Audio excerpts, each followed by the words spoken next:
Hello students, we are discussing class 10th exercise 4.4।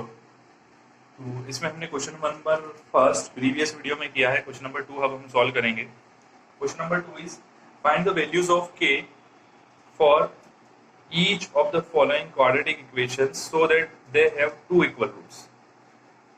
हमें केवल k की वैल्यू फाइंड करनी है जिसके लिए यहाँ पर इक्वेशन के दो इक्वल रूट अवेलेबल हो। तो हम पहले कंडीशन याद करते हैं, क्या होती थी कि जब दो इक्वल रूट तब होंगे जब b इज इक्वल टू 0 होगा, मतलब b square minus 4ac is equal to 0। तो स्टार्ट करते हैं question number first. Question number 2 का first part 2x square plus kx plus 3 is equal to 0। तो इस क्वेश्चन को हम आगे सॉल्व करें अगर, तो comparing with ax square plus bx plus c is equal to 0। और अगर ये 0 होगा यहाँ पे तो a की वैल्यू कितनी आ गई 2, b की वैल्यू कितनी होगी k और c की वैल्यू हो गई 3। Now it is given that roots are equal. Root जो होंगे वो बराबर होंगे, इक्वल होंगे। तो इस कंडीशन में हम क्या कहते हैं, d is equal to 0। d जो होना चाहिए बराबर होना चाहिए 0 के। तो d की वैल्यू हम क्या निकालते हैं, b square minus 4ac is equal to 0। तो हम देखते हैं b स्क्वायर की वैल्यू कितनी है, k square minus 4 into 2 into 3 is equal to 0। So k square 4 to 8, 8 3 24 is equal to 0। k square is equal to 24। जब आप इसका रूट फाइंड करेंगे तो देखिए रूट हम निकाल के देखते हैं, 24 2 12 2 6 2 3 1। तो 2 रूट 6 हम निकाल सकते हैं इसको। k is equal to plus minus 2 root 6 is the answer. मतलब क्वेश्चन में जब हमारे पास k की वैल्यू या तो प्लस टू रूट 6 होगी या माइनस 2 रूट 6 होगी, तो हमारे जो रूट्स हैं वो इक्वल कंडीशन में होंगे, है ना। तो ये क्वेश्चन आपको समझ में आया होगा। इसी का सेकंड पार्ट देख लेते हैं, सेकंड क्वेश्चन देख लेते हैं।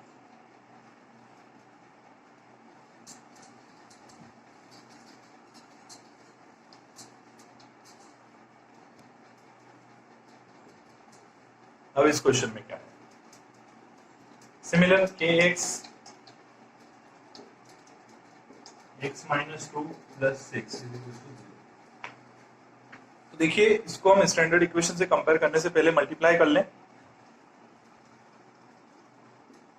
तो kx स्क्वायर की बात क्या आएगा, kx into x kx square. अब kx का मल्टीप्लाई होगा तो k या फिर 2kx कह सकते हैं, 2 कांस्टेंट मैंने पहले लिख दिया, 2 into kx plus 6 is equal to 0। अब हमारी जो इक्वेशन है वो यहाँ पर स्टैंडर्ड फॉर्म में आ गई है। अब हम क्या लिखते हैं, कंपेयरिंग विथ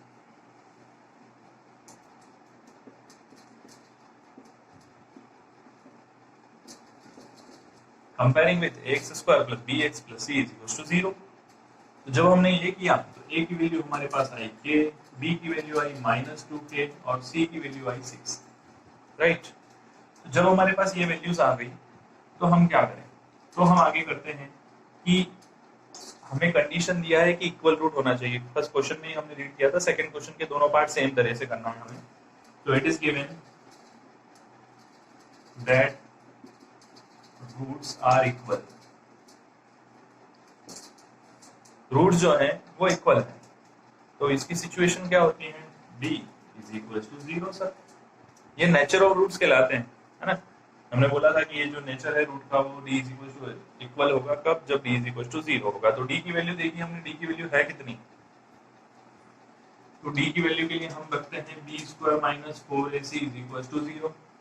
b स्क्वायर मतलब कितना, माइनस 2k का स्क्वायर। यस, इंटरेस्टिंग क्वेश्चन है।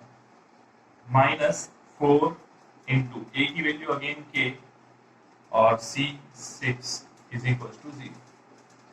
इस केस में आप यहाँ स्क्वायर करेंगे, देखिए स्क्वायर करके तो यहाँ होगा 4k स्क्वायर, माइनस से माइनस प्लस हो जाएगा क्योंकि इवन पावर है, minus 6 4 24k is equal to 0। देखो भाई यहाँ पे ये दो वैल्यूज आ गई।